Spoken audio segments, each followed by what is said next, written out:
Picit eltolódott a világ abba az irányba, hogy sokszor a szülők nem mernek erősen rászólni a gyerekeikre, mert valahogy attól félnek, hogy akkor a gyereküket megbántják, hogy mondjuk mérges lesz rájuk, vagy ne adj Isten félni kezd tőlük, és ezzel valahogy nem jelzik be igazán, hogy mit szabad és mit nem szabad, és egy kicsit az jöhet létre, hogy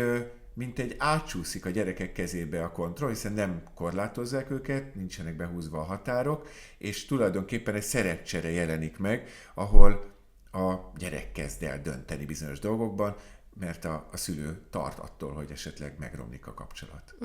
És tök jó, hogy mondtad ezt a szerepcserét, szerintem pont ez az, ami a bizonytalanságot tudja táplálni a gyerekekben, hiszen a gyerekeknek biztonságra van szükségük, és a biztonságot valójában az adja meg nekik, hogy tudják, hogy mik a határok, hol mit lehet csinálni, anya mit enged meg, apa mit enged meg, és nagyon-nagyon fontos, hogy ezek a határok, ezek a szabályok, ezek mindig következetesen be legyenek tartva.